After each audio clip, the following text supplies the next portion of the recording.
Hey guys, tonight we begin with something truly fascinating, but also pretty humbling. A journey into ancient Egypt, where pyramids touched the sky and gods walked among mortals. But forget the Hollywood glamour and tourist. Brochures, the reality of daily life along the Nile would break most of us within hours. So, before you get comfortable, take a moment to like the video and subscribe. But only if you genuinely enjoy what I do here. And let me know in the comments where you're tuning in from and what time it is for you. It's always fascinating to see who's joining us from around the world. Now dim the lights, maybe turn on a fan for that soft background hum, and let's ease into tonight's journey together. Congratulations, you've just woken up in ancient Egypt. The good news is you're not a slave or a peasant, you're a mid-level scribe in a modest home near Memphis. The bad news: it's around 1350 BCE, and literally everything is trying to kill you. Your day begins before sunrise, because in ancient Egypt, sleeping in isn't a luxury, it's a waste of precious daylight. There's no gentle alarm, just the relentless heat already seeping through your mud brick walls and the distant crowing of birds along the Nile. Your bed isn't memory foam or even a basic mattress, it's a wooden frame with reed mats. Maybe a linen sheet if you're doing well. Your pillow, a curved piece of wood or stone, designed to keep your head elevated not for comfort, but to keep insects from crawling into your ears and nose while you sleep. Already regretting your time travel choice, you stretch and immediately smack your head on the low ceiling. Egyptian homes weren't built for modern heights, and at 5'9", you're practically a giant in this world. The average ancient Egyptian man stood around 5'5", with women typically several inches shorter. Those magnificent statues of pharaohs. Aspirational propaganda, not anatomical reality. Your living space is cramped and utilitarian, a mud brick structure, with thick walls designed to keep out the worst of the heat. Windows are small and few, leaving the interior dim even during daylight hours. Your entire family might live in just 2 or 3 rooms, with minimal privacy and constant noise. The floors beneath your feet are packed earth, perhaps covered with reed mats in the sleeping areas, but mostly bare and dusty. There are no closets, no cupboards. Your few possessions hang from pegs on the wall or sit in clay containers stacked in corners. The first major challenge of your day approaches immediately: using the bathroom. Indoor plumbing? Absolutely not. If you're lucky, you have a limestone seat positioned over a bowl filled with sand. If you're average, you've got a designated corner of the garden with a pot. And if you're in a hurry, there's always the street, which explains that distinctive aroma wafting through the neighborhood. Toilet paper hasn't been invented yet, so your options are limited to a handful of sand, some pottery shards, or leaves. Choose carefully. Some of those leaves might give you a rash in places you really don't want a rash. The wealthy sometimes used papyrus, but as a mid-level scribe, that precious writing material is far too valuable for your backside. Waste disposal is equally primitive. Human excrement might be collected for use as fertilizer in the fields, while the contents of your toilet pot are likely dumped into the Nile or a nearby canal, the same water source your community uses for drinking, bathing, and cooking. Is it any wonder that intestinal parasites are universal among Egyptians? Now it's time to get dressed, which should be simple given that Egyptian clothing is basically just linen sheets wrapped around your body. But your wardrobe contains exactly 1 or 2 outfits, and they haven't been washed in. Well, you can't remember when. The linen is stiff with sweat, dust, and probably traces of whatever you ate last week. Washing clothes involves beating them against rocks in the Nile, which is time-consuming, and also puts you in prime territory for crocodile attacks. Most people just wore their clothes until they practically disintegrated. So you wrap yourself in your crusty linen shinty, a kind of kilt for men, or dress if you're a woman, and try not to think about the smell. If you're hoping to accessorize, your options are limited unless you're wealthy. Jewelry existed, but it was primarily reserved for the elite and often had religious significance rather than decorative purpose. Your footwear, if you have any, consists of simple sandals made from papyrus or palm leaves that will disintegrate after a few weeks of use. Most Egyptians actually went barefoot most of the time, their feet calloused and cracked from the hot sand and rough terrain. Forget about seasonal wardrobes or fashion trends. Your clothing options remain largely the same year-round, with perhaps an additional layer added during the cooler winter months. The concept of fashion, as we understand it, barely exists. Clothing styles in Egypt remained remarkably consistent for hundreds of years. What you're wearing would have looked almost identical to what your great-grandparents wore. Next comes personal hygiene, which is surprisingly important in Egyptian culture. The wealthy and middle-class Egyptians were actually quite concerned with cleanliness, but their methods would horrify modern dermatologists. First, you scrape your skin with a curved copper tool to remove dirt, dead skin, and whatever parasites decided to make your body their home overnight. Then you rub yourself with natron, the same mineral salt used to preserve mummies, which serves as a primitive antibacterial agent. Finally, you apply oil infused with spices or flower petals, which helps with the smell, but also turns your skin into a sticky flypaper for the abundant dust. Bathing is a luxury that requires hauling water from the Nile or a canal. There's no running water, no showers, no bathtubs with drains. You might use a large ceramic basin, washing yourself with a cloth dipped in water while standing on a brick platform to keep your feet dry. The water quickly becomes a murky soup of oil, dirt, and whatever parasites were living on your skin. Ready to brush your teeth? Grab a frayed twig and some tooth powder made from ground ox hooves, pumice, and eggshells. It's essentially like brushing with sandpaper, gradually wearing down your enamel until your teeth are flat, painful nubs by middle age, if you even make it that far. Dental problems were among the leading causes of death in ancient Egypt. Just one abscess could lead to an infection that would kill you within days. For the wealthy and powerful, false teeth existed, crafted from ivory, or even human teeth extracted from the less fortunate or the dead. But for most people, losing your teeth meant a slow death by malnutrition, as eating became increasingly painful and difficult. Let's not forget hair care. Both men and women in Egypt were often completely bald by choice. Head lice were so pervasive that many Egyptians regularly shaved their entire bodies and wore wigs for formal occasions. These wigs, made from human hair or plant fibers, were heavy, hot, and often crawling with their own colonies of parasites. If you kept your natural hair, it was typically cropped short and covered in scented oils to mask odor and discourage pests. A truly wealthy Egyptian might own a copper razor for shaving, but most people used sharpened obsidian or flint tools that were more likely to slice your skin than give you a clean shave. Speaking of pests, your home is not just your dwelling, it's an ecosystem shared with numerous unwanted roommates. Fleas, lice, bedbugs, and ticks are so common that they're barely worth mentioning. Mice and rats scurry through the shadows, occasionally joined by snakes hunting them. Scorpions hide in dark corners, while spiders spin webs from every available surface. The constant battle against these invaders is so normal that you barely notice it anymore. You automatically shake out your clothes before dressing and check your bedding before lying down. Now that you're somewhat presentable, it's time for breakfast. Hope you're not expecting bacon and eggs, or even a decent cup of coffee.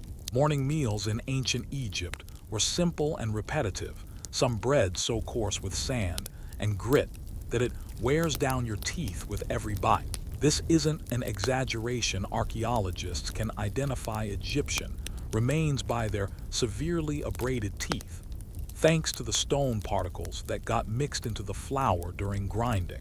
To accompany your sandpaper bread, you might have some onions, garlic, or if you're lucky, a handful of dates or figs.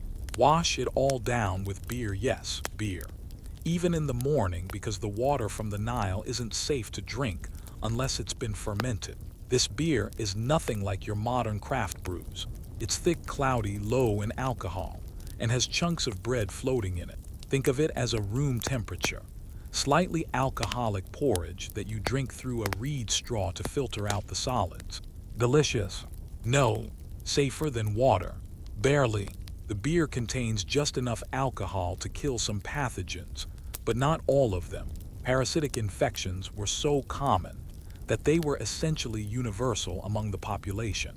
Examination of mummies has revealed that nearly all ancient Egyptians were hosts to multiple types of intestinal parasites simultaneously. These unwelcome guests range from relatively harmless to debilitating or deadly. The bread that forms the core of your diet is equally problematic. Ground between stone querns that shed microscopic particles into the flour. It's loaded with grit that gradually wears down your teeth. The flour itself might be contaminated with fungal spores, insect parts, or droppings from the rodents that inevitably find their way into grain storage. Bread was typically baked in communal ovens, conical clay structures that reached high temperatures but cooked unevenly. The resulting loaves were dense, chewy, and often undercooked in the center while burned on the outside. Still hungry? The good news is that Egyptians grew a variety of vegetables along the fertile Nile floodplain. The bad news is that these crops were irrigated with water containing human waste, grown in soil fertilized with more human waste, and handled by people who had just finished their morning constitutional without the benefit of soap or running water. As a scribe, your workday now begins, and it's here you realize that your years of education are essentially useless. Hieroglyphs. You can't read them. The ancient Egyptians actually used multiple scripts, and hieroglyphs were mostly for monuments and religious texts. Day-to-day writing used hieratic script, a cursive form written on papyrus with reed brushes dipped in ink made from soot and gum. And even if you somehow knew how to read and write these scripts, good luck understanding anyone. Ancient Egyptian language is nothing like modern languages, with a grammar structure that would make your head spin.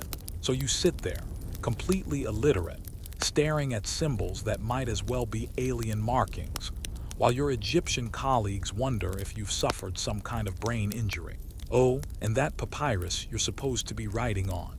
It costs more than you make in a month, so don't make mistakes. Errors aren't easily corrected. There's no eraser, no delete key, no starting over on fresh papyrus. Instead, you might try scraping away the ink with a knife, likely damaging the papyrus in the process, or simply crossing out your mistake, advertising your incompetence to everyone who sees it. Your writing tools consist of reed pens that need constant trimming with a copper knife, and ink cakes that must be mixed with water before use. The black ink is made from soot, while red ink, used for important headings or to mark dangerous passages in religious texts, comes from ochre. Both will stain your hands permanently, marking you as a scribe to anyone who sees you. Being a scribe is actually one of the better professions in ancient Egypt. You're literate in a society where perhaps 1% of the population can read and write. You work indoors, avoiding the brutal sun that bakes farmers and laborers. Your hands stay relatively soft, while most Egyptians' palms are calloused and cracked from physical labor. But the pressure is immense. One serious mistake in a royal decree, a tax record, or a religious text could cost you your position or worse. The scribal profession was highly respected, but demanded years of rigorous training.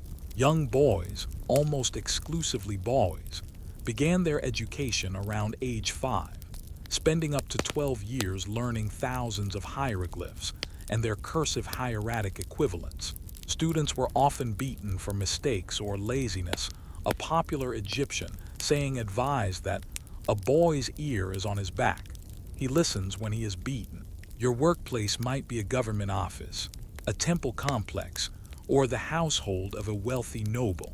The space would be dim, stuffy, and crowded with other scribes, all working cross-legged on the floor or on low stools, hunched over papyri spread across their laps or simple wooden writing boards. The heat is building now, and by mid-morning, temperatures are soaring past 100 degrees F, 38 degrees C. Your linen clothing, designed to be cool, is now soaked with sweat.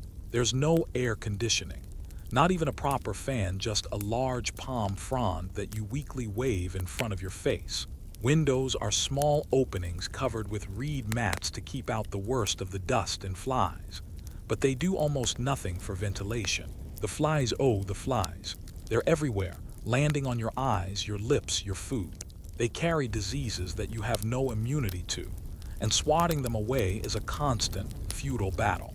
Along with flies come mosquitoes, especially if you live near the Nile, which almost everyone does. Malaria is rampant, and you have no quinine, no repellent, not even a proper mosquito net. When those insects bite, they're potentially delivering a death sentence. But it's so common that Egyptians just accept periodic fevers as part of life. One particularly nasty insect you'll encounter is the Egyptian sandfly, carrier of leishmaniasis, a parasitic disease that causes skin sores, ulcers, and can eventually affect your internal organs. These tiny flies are nearly impossible to see until after they've bitten you, leaving itchy welts that may develop into open sores. The Egyptians had no effective treatment for this condition, which could leave victims permanently disfigured or eventually kill them if the infection spread to the liver or spleen. The ever-present flies are more than just an annoyance. They are disease vectors of extraordinary efficiency. They breed in waste, feed on corpses and infected wounds, then land directly on your food, your water, or the mucous membranes of your eyes and mouth. Trachoma, a bacterial eye infection spread by flies, was endemic in ancient Egypt. It causes the eyelashes to turn inward, scratching the cornea with every blink, eventually leading to blindness if untreated. Evidence of this condition has been found in numerous mummies, suggesting that partial or complete blindness was common, especially among the elderly. Speaking of the Nile, it's both the lifeblood of Egypt and one of its greatest dangers. Yes, it provides water, food, and transportation, but it's also home to crocodiles, hippos, which kill more people in Africa than any other large animal, and various parasites. One of these parasites, schistosomiasis, enters through your skin when you're in the water and causes a debilitating illness that was so common in ancient Egypt. It was just considered a normal part of existence. Almost everyone had it, and it slowly destroyed your liver and bladder over decades of infection. This disease was so prevalent that it appears in medical papyri and was possibly referenced in hieroglyphs with symbols for blood in urine, one of its primary symptoms. Evidence of schistosomiasis has been found in mummies dating back to 3000 BCE, making it one of humanity's oldest documented parasitic infections. The most ironic part, the irrigation systems that made Egyptian agriculture possible, their greatest achievement, also created perfect breeding grounds for the snails that hosted these parasites. Their technological triumph literally made them sicker. The Nile's annual flood cycle determined the entire rhythm of Egyptian life, dividing the year into 3 seasons: Akhit, inundation; Perit, growing; and Shemu, harvest. When the river rose too high, homes and fields were destroyed. When it didn't rise enough, famine loomed. And yet Egyptians had to constantly interact with this dangerous water source, drawing water for drinking and cooking, washing clothes, bathing, fishing, and traveling by boat. Each interaction was a calculated risk, a gamble with disease, predators, and accidental drowning. Transportation along the Nile was primarily by wooden boats with reed sails or oars. These vessels were relatively stable, but certainly not equipped with modern safety features. Capsizing was common, especially during storms, and many Egyptians never learned to swim. Drowning was so common that it had its own hieroglyph and specific funerary rites. As midday approaches, work pauses for the main meal. More bread, more onions, maybe some dried fish if you're lucky. The fish from the Nile was usually preserved with salt and dried in the sun, leaving it tough, extremely salty, and occasionally home to fly larvae that have taken up residence during the drying process. Extra protein at least. Meat is rare unless there's a festival or you're particularly wealthy. Most Egyptians might taste beef or goat a few times a year at most. Vegetables are limited to what's in season: leeks, lettuce, cucumbers, radishes, all grown in fields fertilized with human waste, then rinsed in Nile water. If that thought doesn't kill your appetite, you're already adapting to ancient Egyptian life. Fruit is a seasonal luxury. Dates, figs, grapes, and pomegranates might appear when in season, but there's no refrigeration to preserve them. Everything must be eaten quickly before it spoils in the heat. Sugar, as you know, it doesn't exist. Honey is the primary sweetener, and it's expensive, reserved mainly for offerings to the gods or medicine. Salt is plentiful, but other spices are rare, reserved for the elite or used medicinally rather than for flavoring everyday food. The result is a diet that's filling but incredibly bland and monotonous. Day after day, year after year. Meal preparation is labor-intensive and time-consuming. Grain must be ground by hand using stone querns, a back-breaking process that takes hours each day. Bread dough needs to be kneaded, shaped, and monitored during baking. Vegetables require cleaning, peeling, and chopping with copper or flint knives that quickly lose their edge. Even starting a cooking fire is a chore. Using a bow drill to create friction or striking flint to create sparks, there are no matches, no lighters, not even reliable kindling. Food storage is equally challenging. Without refrigeration, leftovers quickly spoil in the heat, attracting insects and rodents. Grain must be kept dry and protected from pests, often in large ceramic jars sealed with mud or in dedicated storage rooms raised off the ground. Despite these precautions, a significant portion of each harvest is lost to spoilage, insects, or rodents.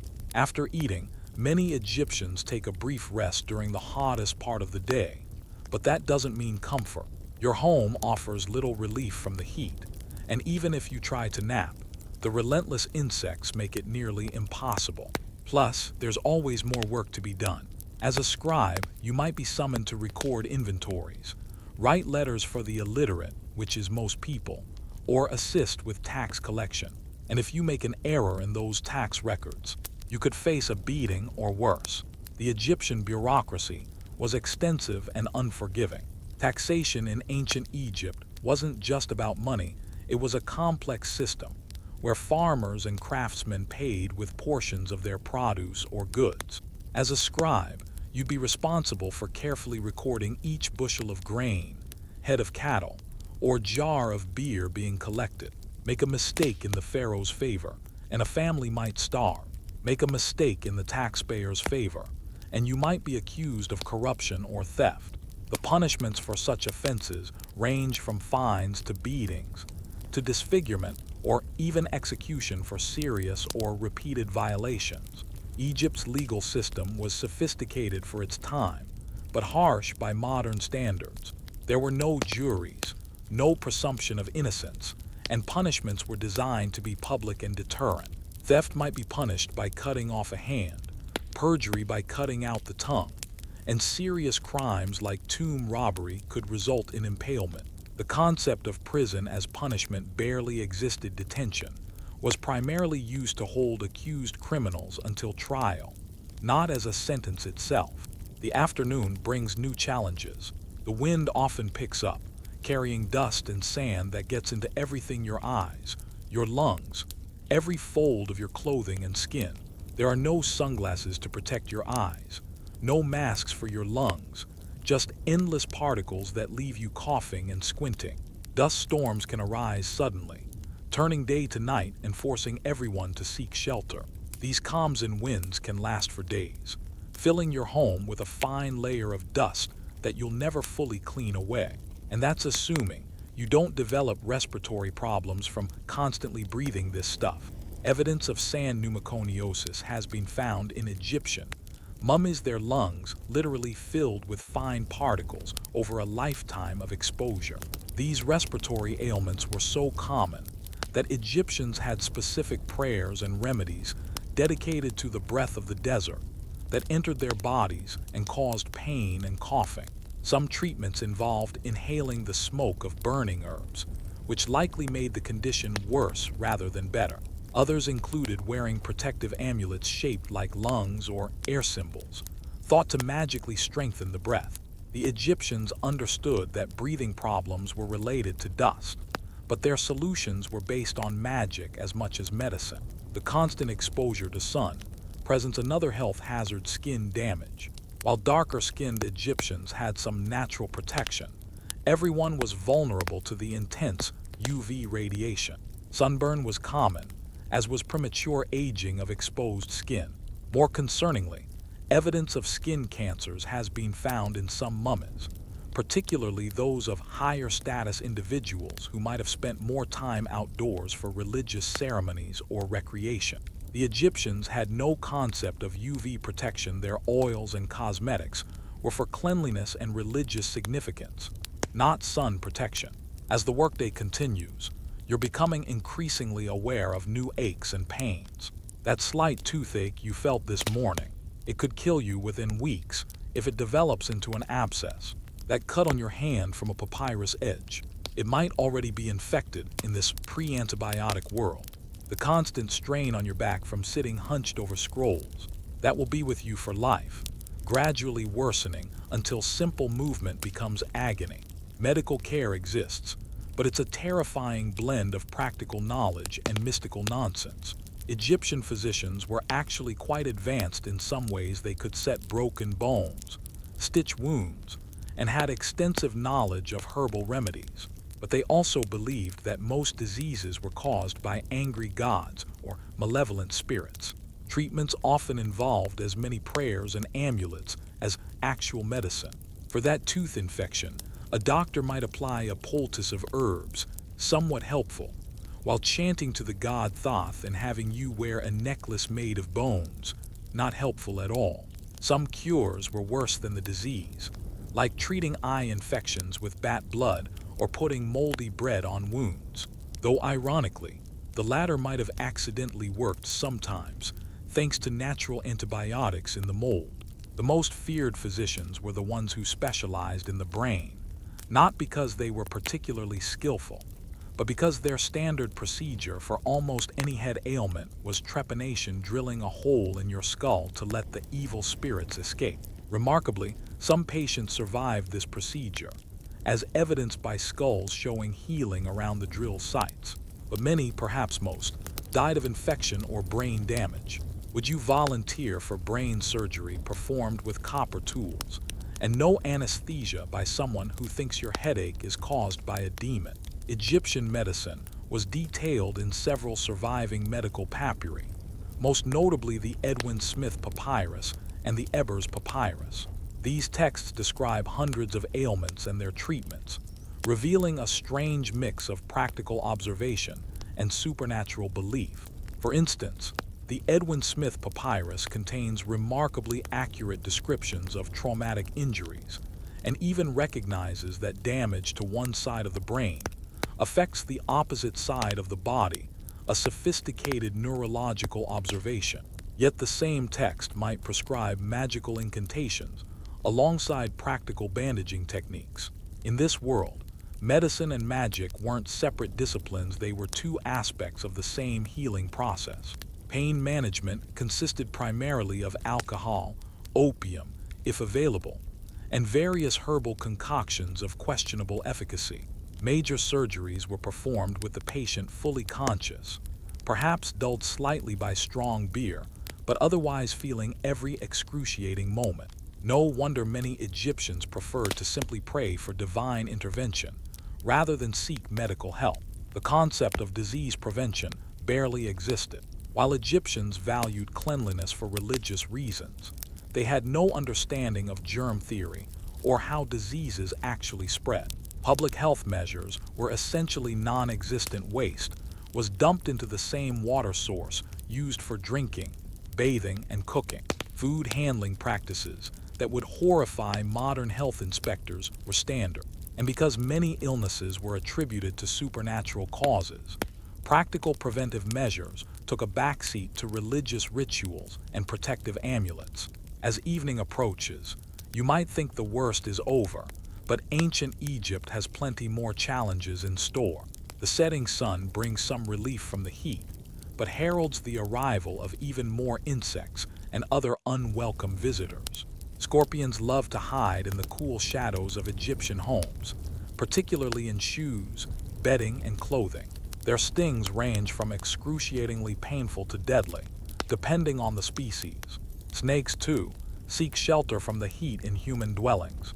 Egypt is home to numerous venomous species, including cobras and vipers, whose bites can kill within hours.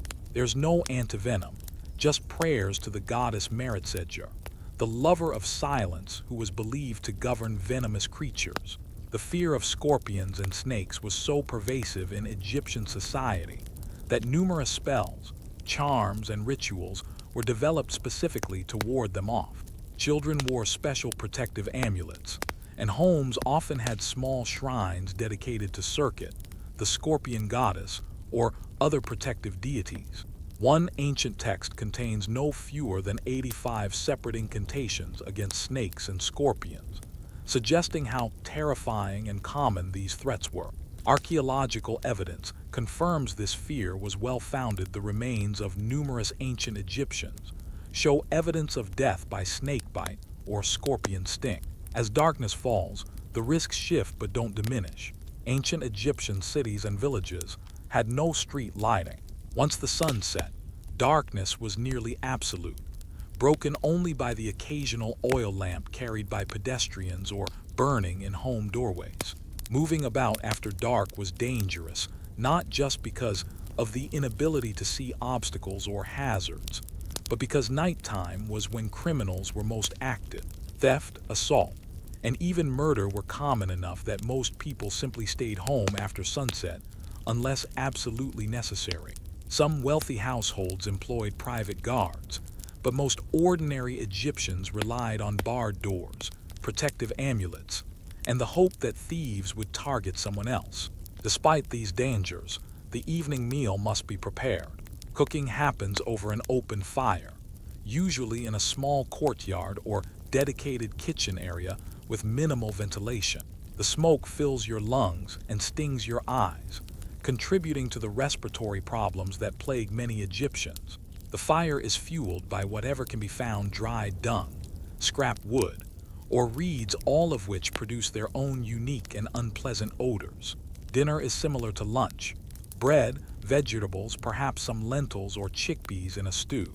Fish might make another appearance, this time freshly cooked if you're fortunate.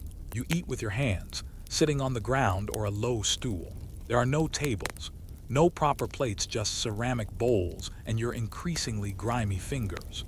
The monotony of this diet is broken only by seasonal changes in available produce or special occasions, when meat might be served. During festivals or celebrations, you might taste beer enhanced with date juice or flavored with herbs, a rare culinary excitement in an otherwise predictable food landscape. After dinner comes the brief window of relative comfort in the Egyptian day. The temperature drops, the worst of the insects retreat, and families gather to talk, tell stories, or play simple board games like Senate. Oil lamps provide dim, flickering light, filling your home with even more smoke but creating a warm, if unhealthy, glow. These lamps, simple clay dishes filled with vegetable oil or animal fat with a reed or linen wick, give off barely enough light to see by. There are also fire hazards in homes made primarily of mud brick, reeds, and wood. House fires were common and devastating in ancient Egyptian settlements, often spreading quickly through entire neighborhoods. This is also when you might enjoy the one true luxury of Egyptian life: music. Simple flutes, drums, and harps accompany songs that have been passed down for generations. The music sounds alien to your modern ears. Egyptian scales and rhythms bear little resemblance to Western traditions. But in this moment, with the stars appearing above the Nile and the gentle sounds of instruments floating through the air, you might almost forget the hardships of the day. Entertainment options were limited by modern standards, but still diverse. Wrestling matches were popular spectator events, as were boat races on the Nile. Hunting was both recreation and necessity for those with access to wilderness areas. Storytelling was perhaps the most accessible entertainment, with tales of gods, heroes, and magical events passed down orally from generation to generation. Many of these stories were eventually recorded in writing, giving us glimpses into the Egyptian imagination. Tales like The Shipwrecked Sailor, or the tale of two brothers that combined adventure, magic, and moral lessons. Evening is also when you might finally have time to address your spiritual needs. Religion wasn't a separate part of life for ancient Egyptians. It was interwoven with every aspect of existence.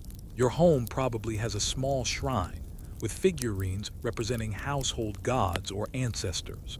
You might offer a small portion of your meal, a flower, or a drop of beer while murmuring prayers for protection and prosperity. The gods are everywhere in Egypt: in the rising sun, Ra; the fertile black soil, Osiris; the dangerous waters of the Nile, Sobek; even in the scorpions you fear, Serket.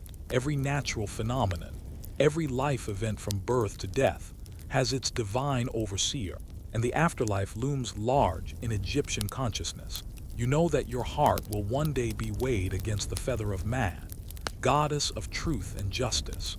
If your heart is heavy with sin, it will be devoured by Ammon, the devourer of the dead, a chimeric monster with the head of a crocodile, the front of a lion, and the back of a hippopotamus. But you probably can't afford the elaborate mummification and tomb preparations that might ensure a comfortable afterlife. Those are reserved for the wealthy and powerful. For ordinary Egyptians like yourself, death rituals are simpler, burial places more modest, and the afterlife perhaps more uncertain. The Egyptian belief system was complex and sophisticated, with hundreds of deities arranged in a complicated hierarchy. Some gods were universal, worshipped throughout Egypt, while others were specific to particular regions or towns. The pharaoh himself was considered divine, a living god who served as intermediary between the human and divine realms.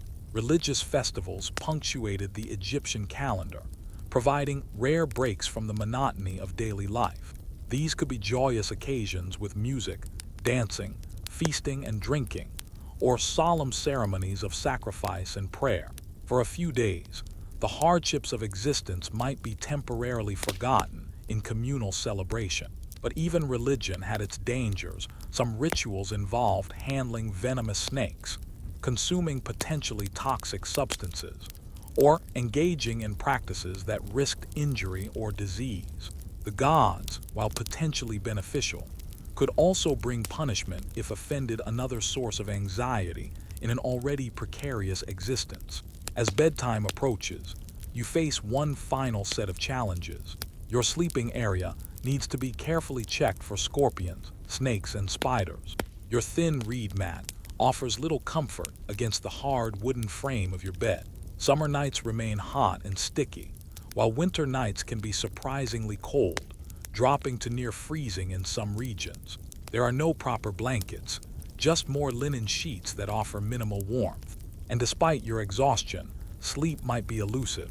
The unfamiliar sounds of ancient Egypt continue through the night: donkeys braying, dogs barking, people coughing from respiratory ailments, children crying from hunger or disease. Street noise doesn't end with sunset. While major cities like Memphis had some form of nighttime security patrol, most neighborhoods were largely unpoliced after dark. Drunkenness, fights, and even robberies were common, especially during festivals or celebrations when beer flowed freely. The oil lamps are extinguished to prevent fires, leaving you in near total darkness. Without streetlights or the ambient glow of a modern city, the darkness is absolute, broken only by starlight and perhaps the distant torches of night watchmen. In this darkness, the ancient Egyptian fear of the supernatural feels suddenly rational. They believed that night was when demons and malevolent spirits were most active, when the sun god Ra journeyed through the underworld, battling the serpent of chaos, Apophis. Each night was a cosmic struggle between order and chaos, light and darkness. And lying there, surrounded by unfamiliar dangers in complete darkness, You might find yourself reaching for one of the protective amulets that Egyptians commonly wore, perhaps the Eye of Horus to ward off evil, or a scarab beetle for rebirth and protection. These small tokens, once seeming like superstitious trinkets, now feel like essential shields against the terrors of the night. Sleep itself was fraught with danger in the Egyptian mind. Dreams were believed to be messages from the gods or the dead, sometimes benevolent guidance, but often warnings or threats. Nightmares were thought to be caused by hostile spirits or the restless dead reaching out from the afterlife. Special protective spells were recited before sleep, and certain amulets were worn specifically to ensure safe passage through the vulnerable state of unconsciousness. The Egyptian understanding of dreams was sophisticated enough that they developed dream books texts that interpreted various dream symbols and scenarios. Some dreams were considered so significant that they might alter an individual's life course or even impact state decisions. Pharaohs sometimes claimed to have received divine instructions through dreams, leading to new temples being built or military campaigns launched. Even sleep positions mattered. Many Egyptians slept with their heads to the north, aligning themselves with the cosmos in hopes of prophetic or beneficial dreams. As you drift into an uneasy sleep, your body aching, your stomach unsettled, your skin irritated by bites and rashes, you realize that you've survived exactly one day in ancient Egypt. One day of disease, danger, discomfort, and alien customs. One day of food that barely sustains you, water that might kill you, and medical care that's as likely to harm as heal. One day of struggling to communicate, to understand, to simply exist in a world utterly unlike your own. And tomorrow, you get to do it all again. Only now, your modern immune system is beginning to react to the countless pathogens you've been exposed to. That slight headache you feel as you fall asleep might be the beginning of dysentery, malaria, or dozens of other diseases for which ancient Egypt had no cure. If you fall seriously ill, your options are limited. Physicians existed, but their treatments were often worse than the disease. Hospitals didn't exist. The sick were tended at home by family members, with occasional visits from doctors who might be priests, magicians, or both. For the desperately ill, temples offered a last resort. People would sleep in temple sanctuaries, hoping the gods would heal them through divine dreams or visions. Some temples, particularly those dedicated to Imhotep, the deified architect and physician, or Sekhmet, the lioness goddess associated with both disease and healing, became centers for the sick and dying, but recovery rates were low, and many who entered these sacred spaces never left alive. Even if you survive this immediate health crisis, your long-term prospects are grim. The average lifespan in ancient Egypt was about 30 to 35 years, assuming you survived childhood, which many didn't. Those magnificent tombs and elaborate mummification practices make more sense now death was ever present, an expected visitor who could arrive at any moment. Even if you were wealthy enough to afford the best food, the cleanest home, and the most skilled physicians, you were still one infected cut, one snake bite, one bad piece of meat away from joining the ranks of the dead. Children were particularly vulnerable. Studies of ancient Egyptian cemeteries suggest that 20 to 30% of children died before their 5th birthday. Parents often didn't name their children until they were several years old. So deep was the expectation of early childhood death. Those who survived to adulthood faced a world where chronic pain was normal, where teeth rotted, eyesight failed, and bodies broke down decades earlier than in our modern world. Evidence from mummies and skeletons shows that arthritis was nearly universal by age 30. Backbreaking labor left spines permanently deformed, and healed fractures often led to lifelong disability. Women faced additional dangers, with pregnancy and childbirth. Death rates for mothers were staggeringly high by modern standards. Complications that would be minor issues in today's hospitals were often fatal, and many women died giving birth to their first child. Those who survived might face a dozen or more pregnancies over their lifetime, each one a potential death sentence. The medical tools available for childbirth were primitive at best, copper or obsidian blades for emergency procedures, herbs of questionable efficacy for pain management, and birthing stools that provided better positioning but little else. Midwives were skilled, but had no remedies for hemorrhage, infection, or obstructed labor beyond prayers and basic herbal treatments. Evidence suggests that C-sections were known, but rarely performed on living women. The mortality rate was simply too high without proper surgical techniques or infection control. But perhaps most jarring of all is the realization that the ancient Egyptians didn't see their lives as particularly harsh or difficult. This was normal. This was life. They found joy, created beauty, built monuments that have stood for millennia, all while navigating a daily existence that would break most modern humans within hours. They developed mathematics, astronomy, architecture, literature, and art, despite living in conditions we would consider unendurable. They weren't miserable savages struggling to survive. They were people adapting to their world with remarkable resilience and ingenuity. Their literature includes love poems of startling beauty, humor that still resonates thousands of years later, and philosophical musings on the nature of existence that reveal minds as complex and thoughtful as any in the modern world. They created art that continues to inspire and awe us today, not just massive monuments like the pyramids and temples, but delicate jewelry, intricate furniture, and paintings of remarkable detail and emotion. Their scientific achievements were considerable. They developed sophisticated mathematics, astronomy accurate enough to predict Nile floods, and engineering skills that allowed them to build structures that have survived for millennia.